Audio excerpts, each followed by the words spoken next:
A few years ago, I started noticing something strange. Not all anxiety, not all discomfort, just a very specific kind, the kind that would appear right before I was about to say something that mattered. I'd feel clear one moment, then suddenly my throat would tighten, and even writing this, the throat did the same with a cough to release it, and my mind would start negotiating with me. Maybe now isn't the right time. Maybe you're overthinking it. I do tend to over-reflect at times. Maybe it's better to keep this to yourself. And what fascinated me was how quickly it happened. One moment I felt certain. Even as a child, I would go red in the face, like a tomato, too embarrassed to say the wrong thing, too afraid to be judged for being heard. Even recalling a trip to the speech pathologist, as I did used to stutter. Yep, all connected. When the presence of your voice to be seen is imprinted as a burden. One moment certain, the next questioning everything. For a long time, I thought it was anxiety, but eventually I started noticing a pattern. The anxiety only seemed to show up when expression wanted to happen, when visibility wanted to happen, when truth wanted to move through me. And that made me wonder, what if the anxiety wasn't the thing itself?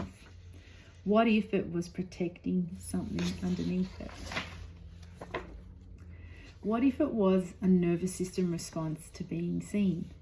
That's when I began exploring something many people refer to as the witch wound.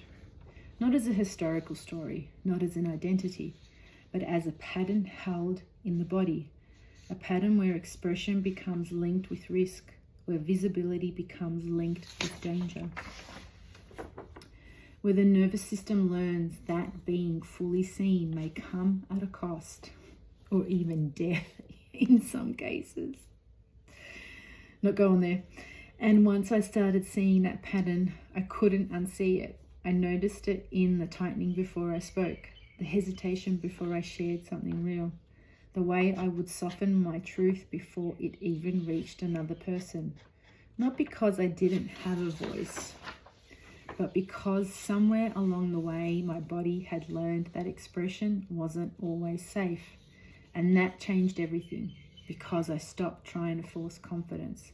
I stopped trying to fix myself. Instead, I started creating safety for expression, safety for my voice, safety for being seen. And that understanding eventually became the foundation for a voice activation I created called the witch wound. Voice activation and nervous system reset.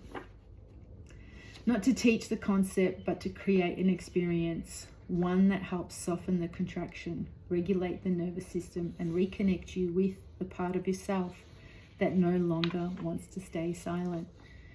If that resonates, I'll leave it linked below, not as something to fix you, but as an invitation to remember what your voice feels like when it no longer needs permission. And one thing I feel is important to say, the witch wound doesn't only live within women.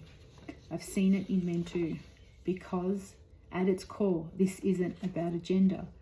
It's about what happens when a human being learns that parts of themselves are not safe to express. For women, that may be intuition, emotion, power, or visibility. For some men, it may be sensitivity, vulnerability, tenderness, creativity, or truth. Different masks, same wound. The fear isn't really being seen. The fear is what might happen if we're seen as we truly are. And the cost of carrying that fear for too long is that eventually we stop hiding from other people and start hiding from ourselves. And that understanding eventually became the foundation for a voice activation.